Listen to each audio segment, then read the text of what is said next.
Bom, vamos falar do tema do trabalho aqui no Faixa Livre. Para isso, eu já tenho para conversar com a gente uma presença, uma maravilhosa presença, um dos grandes conhecedores, entendedores, especialistas desse tema no nosso país. Eu cumprimento mais uma vez o sociólogo e professor de Sociologia do Trabalho na Universidade Estadual de Campinas, a Unicamp, Ricardo Antunes. Professor Ricardo Antunes, bom dia.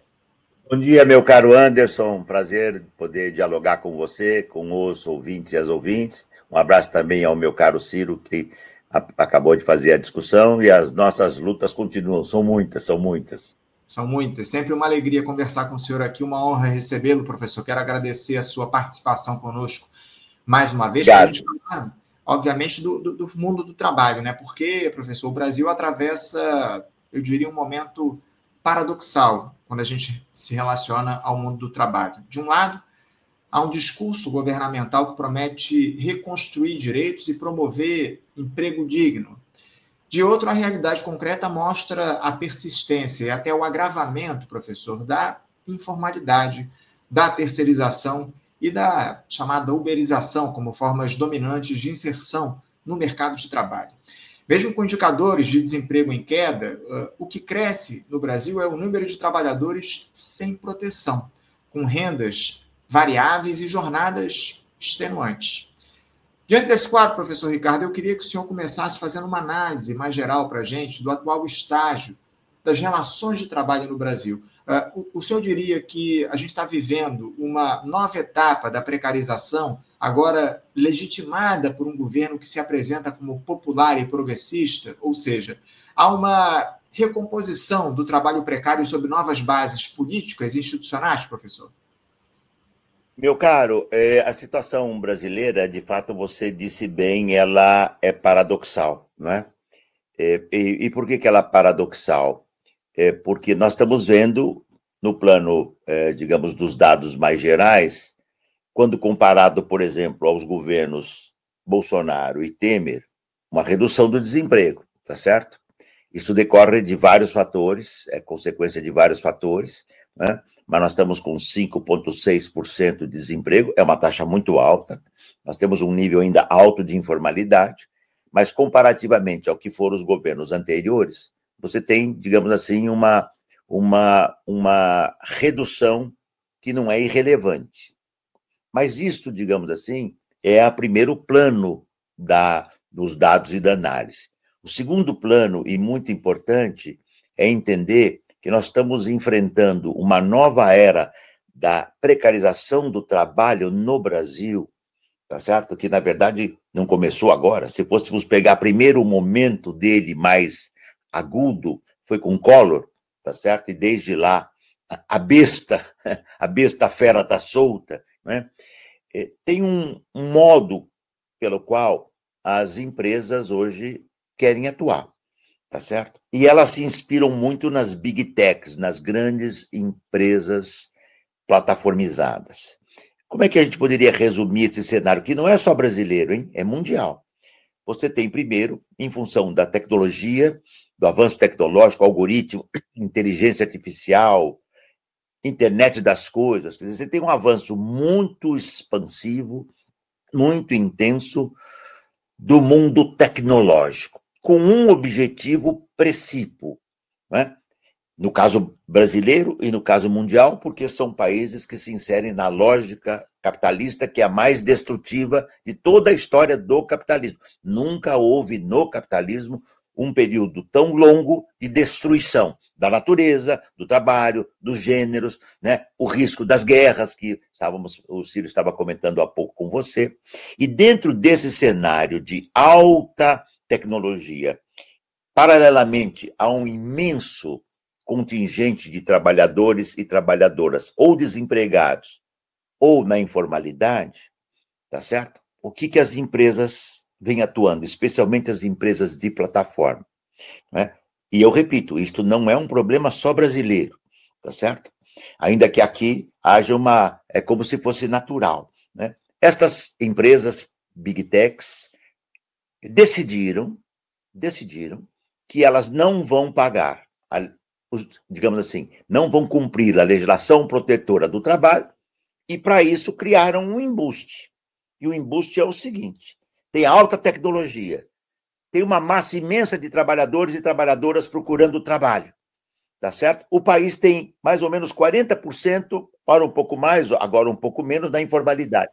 Vamos instaurar uma nova relação de trabalho que primeiro descaracteriza juridicamente a forma de trabalho.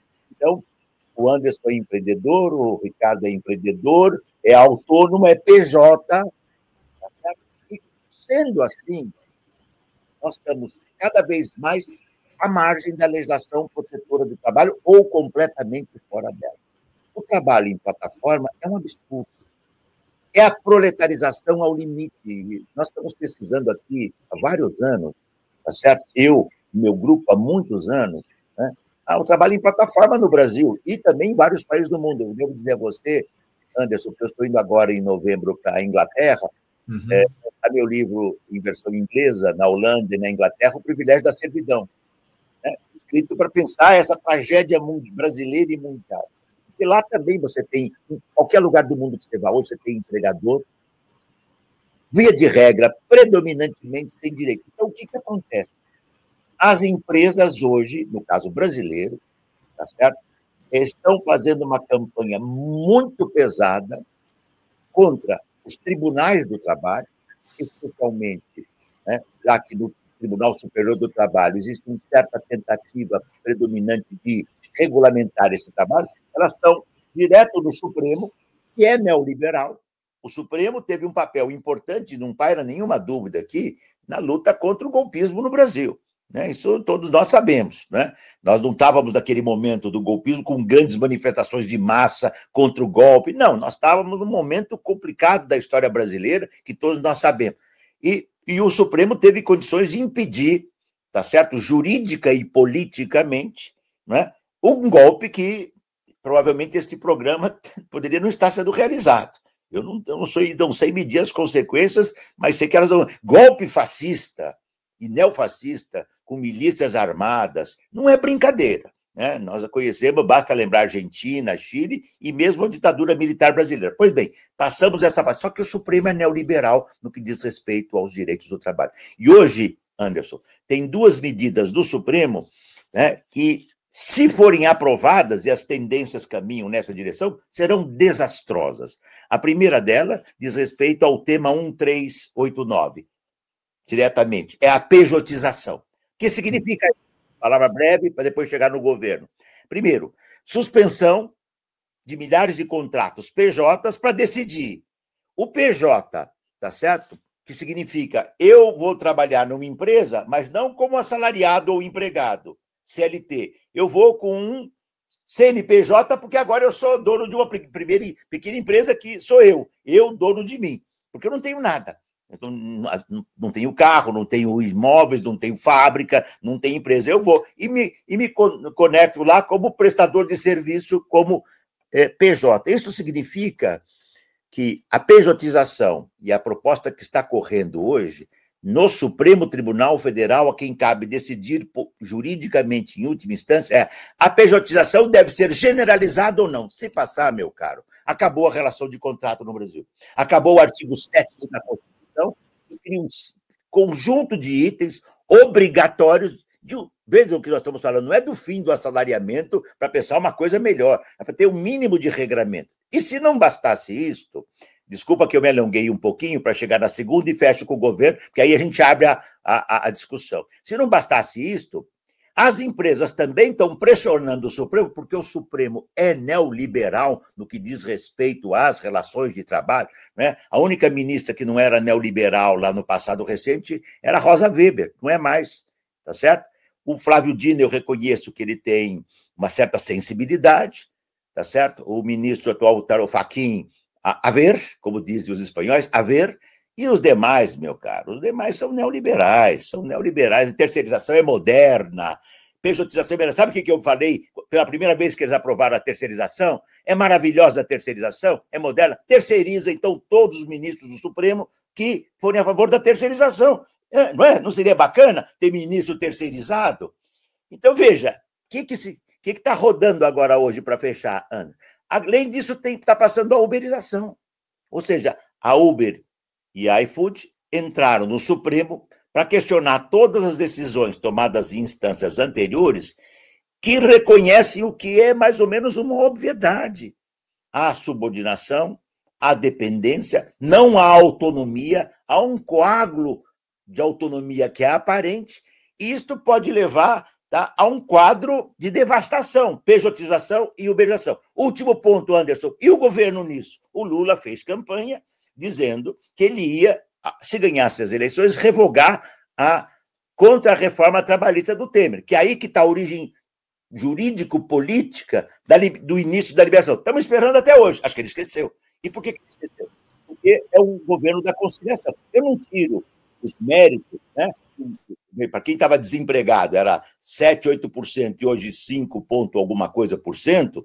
Não tem. Agora, o emprego que cresce é cada vez mais precarizado. E mesmo quando ele é formalizado, ele digamos assim, os salários são muito baixos. E por que muitos, último ponto, por que muitos vão para a uberização? Nós podemos discutir aqui, joguei muita coisa. Vão para a uberização porque lá ele ganha 5, 6, 7 mil reais, tem um volume de despesas, mas ele não ganha 1.500, 2.500 reais e não trabalha sob o despotismo empresarial. Então esse é o quadro brasileiro. E o governo é de conciliação. E o governo de conciliação, ele não quer ferir os interesses do grande capital. E isso fica claro, professor. O senhor perguntou, e o governo nisso? O governo, em relação a esse segundo tema que o senhor citou, esse tema da uberização, a AGU, a Advocacia Geral da União, deu um parecer nessa votação, nessa apreciação lá no Supremo Tribunal Federal, no sentido de tentar encontrar um meio termo entre os direitos dos trabalhadores e as empresas. É a lógica da conciliação que o senhor muito bem representou, o senhor disse aqui, deixou claro aqui para a gente. Professor, temos muitas questões aqui chegando. Pessoal, mandem seus superchats aqui com perguntas para o professor Ricardo Antunes, nesse papo que a gente vai bater com ele. O Ângelo Brigato, ele pergunta aqui o seguinte, um tema que a gente vai entrar, inclusive, aprofundar daqui a pouco. Professor, a metodologia de cálculo do desemprego não esconde a realidade da precarização? A luta por emprego / direito são o mito do Sísifo da classe trabalhadora? Veja bem, a quantificação do desemprego, ela é um dado bruto. Quantos estão em atividade e quantos não estão? Ela, nesse sentido, ela esconde a precarização, porque a precarização é a forma de ser pela qual o trabalho se efetiva. Num período de crise global, de redesenho do domínio do mundo, tá certo? Onde algumas empresas, as Big Techs, comandam devastadoramente o processo, veja, Amazon Mechanical Turk, Uber, Mercado Livre, Orkana, né, Parafusos, para citar algumas brasileiras, Glovo, Deliveroo, Airbnb, Rappi, ou seja, iFood, elas querem a lei da selva do mercado de trabalho. Então, e para fazer isto juridicamente, tem que ter um embuste, entendeu, Anderson, e o colega que fez a questão, acho que é o Ângelo, né? Tem que ter um embuste. Eu tenho que criar a ideia de que este trabalhador ou esta trabalhadora, eles ou elas, ele ou ela, são autônomos, porque se eu reconhecer a condição de empregado e de assalariado, eu tenho que cumprir a legislação protetora do trabalho. Então, quando hoje se mede quem está empregado e quem não está empregado, tem um segundo dado importante. Quem está empregado, tá certo? Digamos, nas empresas formalizadas, e aquele que se considera empregado, mas no esquema do PJ, por exemplo, da informalidade ou da semi-informalidade ou da, digamos assim, do subemprego absoluto. São várias modalidades, porque a precarização é um processo. Não é assim, é precarizado porque não tem legislação trabalhista. Não é só isso. A legislação trabalhista é um sinal de que vale tudo, mas há muito trabalho precarizado com a legislação do trabalho, porque são as regras que o capital vai impondo. Então, a situação brasileira é, de fato, tá certo? Uma situação muito complicada, e o governo, e isto a mim não surpreende, quando o Lula ganhou as eleições, tá certo? Para mim não tinha nenhuma surpresa, né? Obviamente que nós votamos contra o fascismo no Brasil. Isso, eu já lutei contra uma ditadura, né? E não é brincadeira a ditadura. Nos anos 70, 80, era ditadura militar. Os nossos amigos um pouquinho mais velhos morreram na tortura, foram assassinados, os seus corpos foram desaparecidos. Isso é uma coisa. Outra coisa é, nós vamos ter que avançar com lutas, e é muito importante estar atento para isso. O break dos apps tem sido um avanço muito rico desta categoria de trabalhadores em plataformas, entendeu? Eu não sei se todos aqui que estão nos vendo, nos ouvindo, todos e todas lembram. No dia 31 de março desse ano, foi o primeiro dia do break dos apps. O dia 1º de abril foi o segundo. Sabe por que eles escolheram o 1º de abril como segundo dia, Anderson? É o dia da mentira.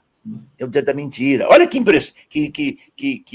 coisa importante. É mentira que nós somos empresários. É mentira que nós somos empreendedores. Hoje morre mais de eu acho que é 1,3 o índice de mortes contabilizadas em São Paulo. E tem mais. Os acidentes de trabalho no Brasil hoje não são só na informalidade. Você tem um altíssimo índice de trabalho na formalidade. Eu vou sugerir, inclusive, eu tomei informação ontem com dados de associações ligadas a auditores fiscais do trabalho, tem crescido exponencialmente o nível de acidentes de trabalho no trabalho formalizado no Brasil, André. Então, essa é a tragédia. E nós temos que organizar. Os sindicatos estão muito devagar, tá certo? Estão muito paralisados. A luta pela jornada das 6 por 1, que é muito importante, não mereceu a atenção que os sindicatos deveriam ter, e é um momento de ofensiva burguesa, e o Lula, nesse contexto todo, ele fica administrando. Dá para fazer isso? Dá. Se não dá, não faço. Ele não provoca os polos, digamos, das quais ele depende no seu governo de coalizão, que inclui a grande burguesia, é importante dizer. Quando a gente fala de trabalho, de precarização de sindicato, eu só lembro daquele debate que, para mim, já virou um clássico aqui do Faixa Livre, que contou com a sua presença também, com um dirigente sindical dos aplicativos e tal, onde ele defendia ali os trabalhadores por aplicativo, o direito deles trabalharem de maneira precarizada, enfim, para mim já se tornou um clássico aqui no Faixa Livre, aquele debate. Eu sempre recorro àquela discussão quando eu me refiro a esse tema. Professor, eu vou trazer aqui uma fala, uma declaração que o senhor deve ter tomado conhecimento, do presidente do Banco Central, o Gabriel Galípolo. Ele disse recentemente, na semana passada, que o mercado de trabalho no Brasil ele é atualmente o mais exuberante das últimas 3 décadas. Palavras do Gabriel Galípolo na segunda-feira da última semana, durante uma palestra que ele fez lá no Instituto Fernando Henrique Cardoso, em São Paulo. Eu vou abrir aspas aqui para o Galípolo. Ele diz o seguinte: a série histórica dá a entender que talvez estejamos em pleno emprego. Temos dados bastante fortes do que vem acontecendo em relação a isso. A massa salarial e o rendimento médio real têm uma alta bastante acentuada nesse sentido. Então, acho que é difícil dizer que a gente não tem, provavelmente, o mercado de trabalho mais exuberante que a gente viu nas últimas 3 décadas, fecha aspas, palavras do presidente do Banco Central, Gabriel Galípolo. Professor, o senhor concorda com essa análise do presidente do BC? O mercado de trabalho no Brasil é, de fato, o mais exuberante nos últimos 30 anos? Veja bem, vamos com calma aí, Anderson. Dizer que você tem pleno emprego quando você tem 5% de desempregados e desempregadas, 5,6%, mais ou menos, hoje acho que você quer 5,6%, é assintoso, né? Só quem está em Brasília, com tudo garantido, salarião garantido todo mês, carro, deve ter recursos, apoio para alimentação, deve morar em outra cidade, mas tem tudo pago lá em Brasília, assim é fácil, né? É grotesco dizer que isto é, digamos assim, exuberante. É grotesco, é triste. Não é por acaso que a pessoa que está falando, eu não o conheço pessoalmente, aqui não é nada pessoal. Não é por acaso que ele está presidindo o Banco Central. Para presidir o Banco Central, isto é uma imposição do capital financeiro, do mundo da financiação. É preciso ser um predador. É preciso ter claro que todos os recursos públicos devem estar condicionados a remunerar imensamente o capital financeiro, é o chamado arcabouço fiscal, que eu chamo de calabouço fiscal. Ou seja, você tem que garantir a remuneração do capital financeiro, tá certo? E, por consequência disso, saúde, educação, previdência, salário mínimo, né? Houve um outro ex-presidente do Banco Central que disse que você podia ficar 4, 5 anos, deveríamos ficar 4 ou 5 anos sem aumentar o salário mínimo, porque ele tem consequências do benefício de progressão continuada e outras coisas. É assintoso. Quanto ganha um indivíduo que falou isso? Tá certo? Qual deve ser o salário dele, incluindo os investimentos que tem? Vocês já imaginaram o tamanho da tragédia? Nós temos uma classe trabalhadora predadora, tá certo? Então, a ideia de que estamos no pleno emprego é grotesco. Eu vou ao limite, né? E tem a ver com uma questão anterior. Enquanto você estiver capturando as taxas de desemprego, tá certo? E trabalhando com desemprego aberto e desemprego oculto, já é um problema, tá certo? Porque, ainda que haja diferença entre alguém que procura emprego e não consegue e alguém que desistiu de procurar emprego, né? Esse que desistiu de procurar emprego não é uma questão subjetiva. Pode ser que a sua profissão, a qual ele dedicou 20 anos ou 30 anos da sua atividade, tenha desaparecido. Então, ele não tem emprego na sua atividade. Então, ele vai para a informalidade direto, vai para uma dessas aplicativos, e repare o seguinte, quem está nos escutando ou nos vendo. Se eu estou na informalidade, me conecto com uma plataforma, alugo ou compro um carro, uma moto, uma bicicleta, compro um capacete, um celular, tá certo? A bag, etc., a única coisa que eu não vou pedir para essa plataforma no primeiro momento é que direito que eu tenho. Eu quero começar a receber pedido para pagar o carro. Paguei 80 mil, comprei por 80 mil, já estou devendo no dia seguinte 100 e tantos mil, porque os juros são brutais. Então, essa é a realidade, né? Não tem dúvida, Anderson, veja bem, isso é uma coisa importante, não tem dúvida que os dados hoje de desemprego são menores comparado à tragédia do Temer e do Bolsonaro, porque aí é o seguinte, Paulo Guedes, se nós estamos falando do Galípolo, né? Repito, não é pessoal, não o conheço, né? Que deve ter alguma sensibilidade, né? É que quando você vai para a esfera financeira, não cabe sensibilidade do mundo financeiro só para os bancos, entendeu? E qual é a sensibilidade dos bancos? Quanto ganha hoje um CEO dos grandes bancos brasileiros? É assintoso por mês, é quase incalculável. Então, a questão aí que se coloca é o seguinte, né? O mercado de trabalho brasileiro tem um certo aquecimento, claro, se você tinha 8% de desemprego e hoje você tem 5%, é evidente que você está numa taxa de pequeno, mas real, decréscimo do desemprego. Isso não é irrelevante. Se eu tivesse desempregado entre os 8% e agora estou empregado entre os 5%, eu estaria dizendo, pô, saí do buraco. Mas eu não posso comparar o governo Lula com Bolsonaro. Eu não posso tomar o critério do governo Lula como o do Temer. Esses são governos da destruição aberta. O governo Lula não é um governo de destruição aberta, é de conciliação. E o governo Lula definiu a sua postura em 2022, quando tomou posse. 2022 ou 2020? Agora estou me confundindo. Quando tomou posse? Ele tomou posse em 22. Ele decidiu, não vou confrontar o Congresso. Porque ele sabe que esse Congresso que nós estamos, esse é um outro elemento, esse Congresso que nós temos hoje, antes, é o pior da história desde a Constituição de 88. Uhum. Ele é horroroso, aliás, nós vimos há um mês atrás, foi por causa, né, de que conseguimos ter realizações, fazer manifestações fortes do país inteiro, porque eles estavam tomando uma decisão para tentar impor ao Supremo de que parlamentar não pode ser condenado. Entendeu? Então, eu até brinquei, é o Partido da Bandidagem, um partido novo, BPP, Partido da Bandidagem Parlamentar. Eu viro parlamentar, aí eu posso saquear, roubar, porque eu não posso ser julgado. Perceber? A população sacou isso. Sacou?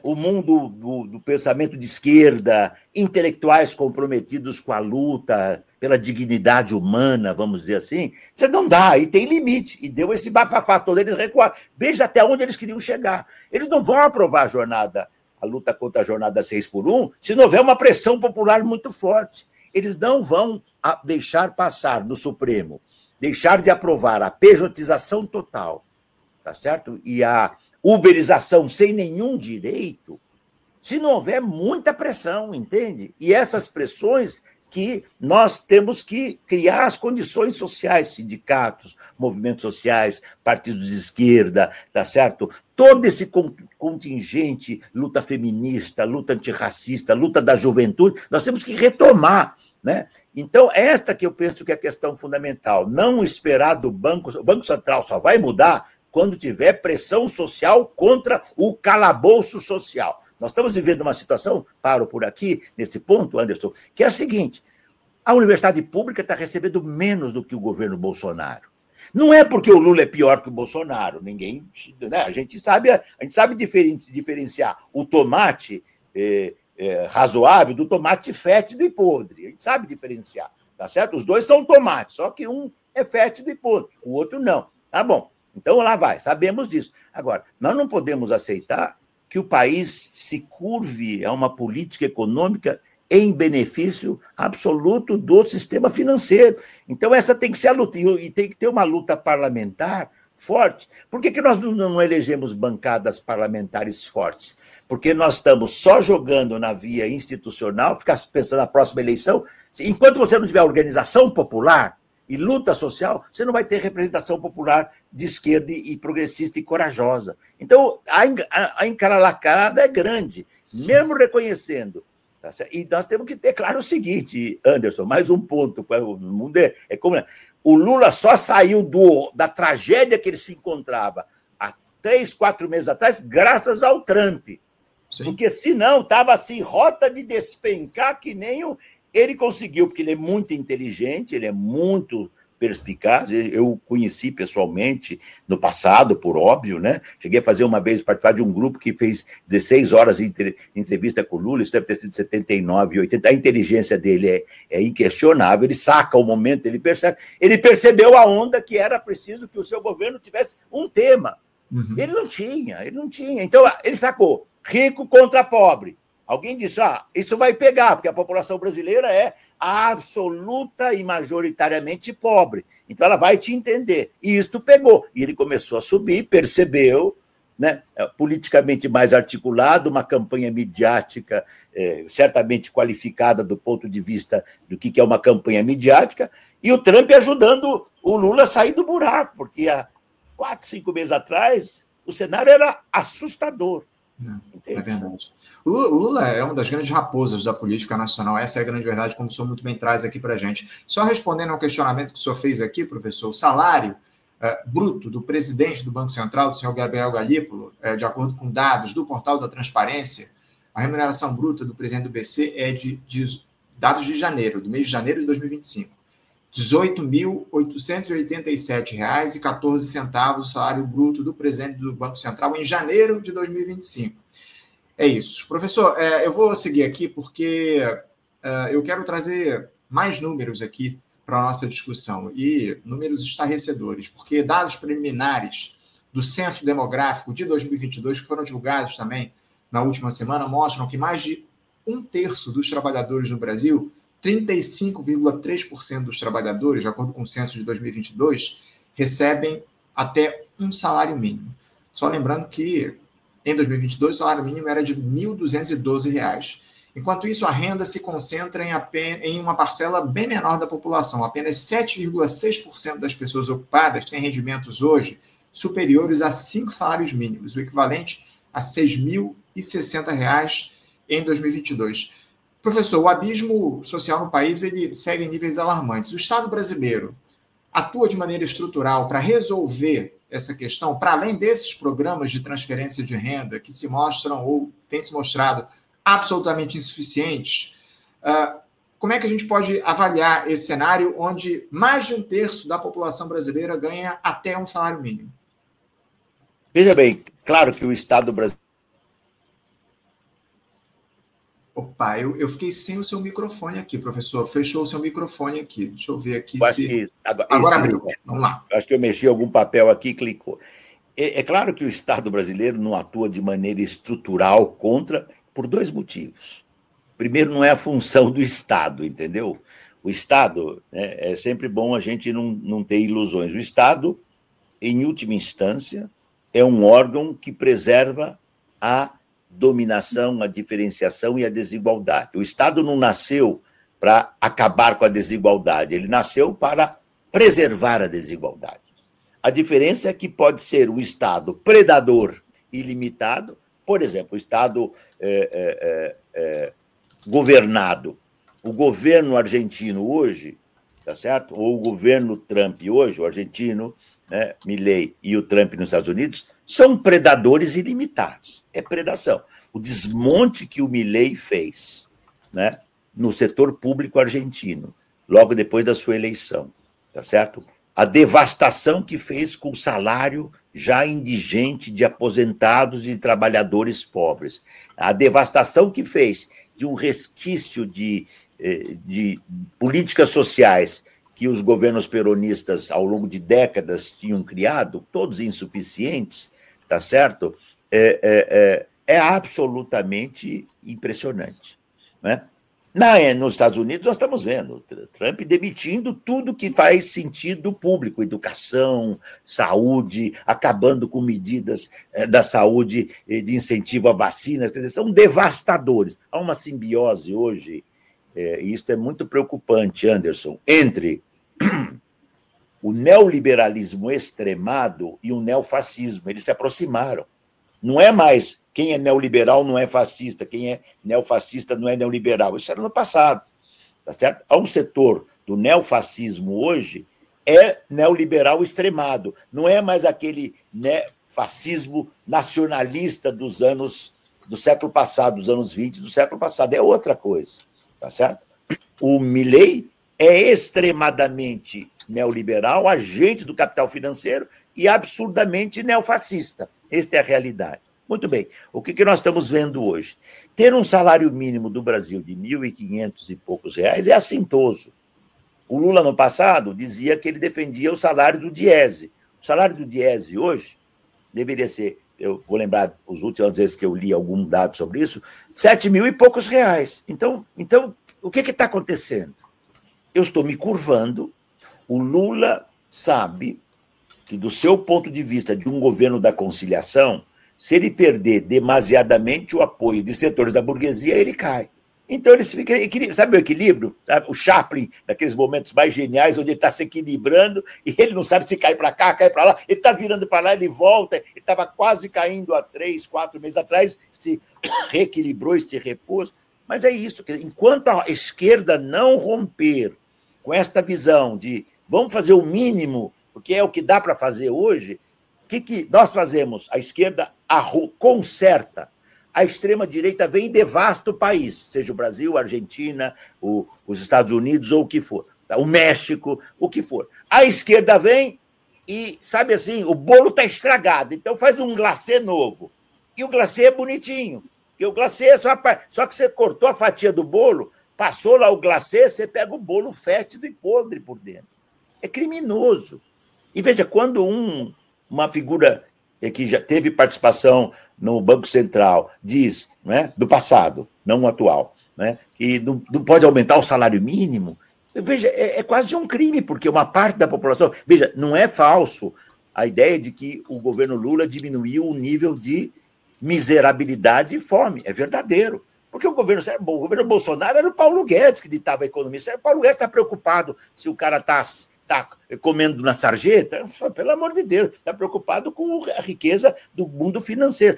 Nós não podemos deixar de reconhecer esses traços mínimos, mas isso não é esquerda, e nem social-democracia, até porque a social-democracia desapareceu, não há mais social-democracia. Hoje você tem ou um neoliberalismo que tenta, digamos assim, ser predador, mas com fair play. Sabe o que é fair play? É assim, você pode arregaçar, mas tem que ter a cara de que você não é arregaçador. Ou você tem neoliberalismo extremado sem fair play. Milei é a motosserra, que agora está caindo em cima dele. Na eleição da grande província de Buenos Aires, ele teve uma derrota fragorosa, porque a população percebeu.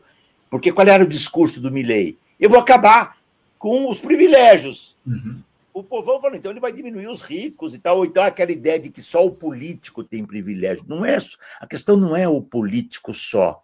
O político é a representação política de uma classe dominante que é predadora. É a classe dominante que é predadora. É a burguesia brasileira, financeira, ligada à agroindústria, ligada à indústria, porque a burguesia financeira hoje totaliza. Ela é que é predadora. Ela que, né, no passado, foi dos últimos países a acabar com a escravidão.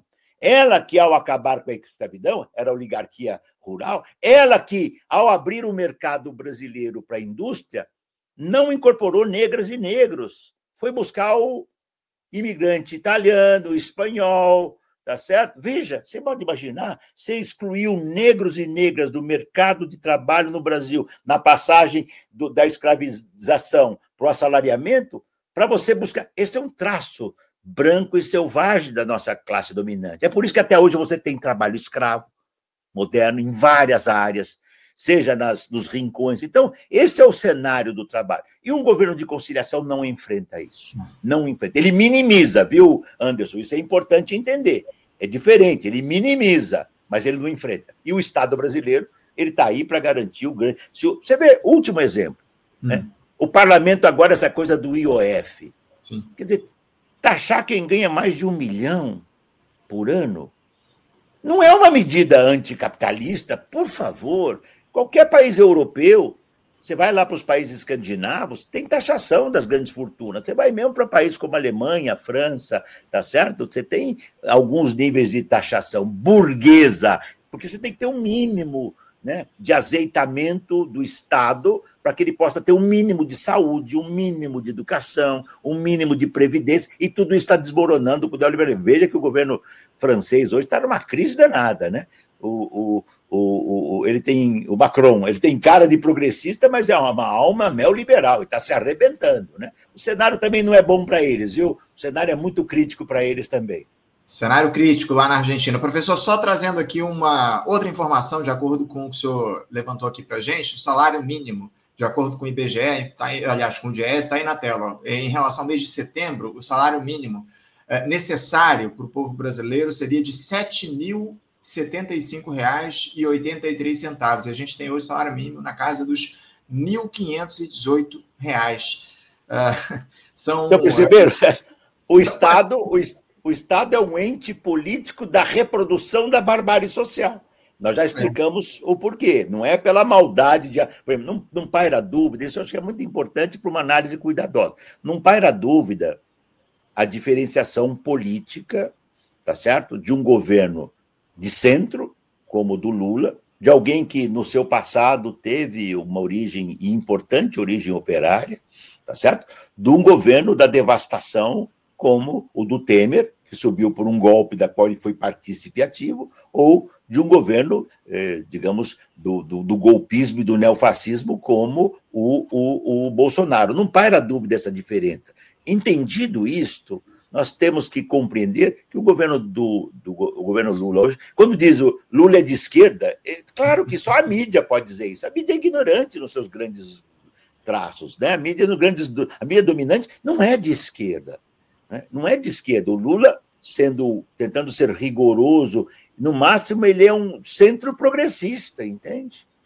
Porque tem o centro devastador e tem a extrema-direita, que essa quer acabar com a Constituição brasileira nos traços que ela tem de coágulos de melhoria das condições de vida. Então, o cenário não é favorável e nós temos que reinventar. Nós temos que reinventar uma esquerda, Anderson. Enquanto nós continuarmos com a tática de ganhar a próxima eleição para ser um pouquinho menos ruim e depois e não sei o quê, então, e todo o oxigênio vai para a luta institucional e você não joga o oxigênio para a luta social.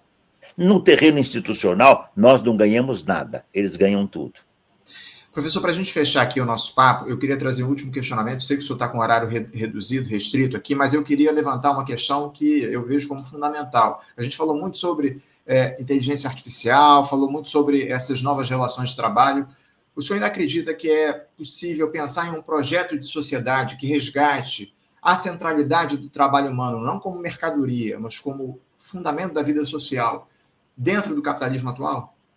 Não, dentro do capitalismo é uma impossibilidade. Não, fazer empulhação não faz parte do meu universo. Quer dizer, eu já podia estar aposentado, com salário integral, né? Comecei a dar aula em 1972, a meu favor era muito novo, são 53 anos, dava 40 aulas por semana, pulava do centro da cidade, que eu pegava ônibus para ir, descia na Barra Funda, pegava o trem, ia para Osasco da aula, voltava no dia seguinte, começava às 7 da manhã. Não, dentro do capitalismo não tem resolução. Dentro do capitalismo, nós, no máximo, o que conseguimos fazer é minimizar, reduzir, né, afrouxar um pouco o vilipêndio.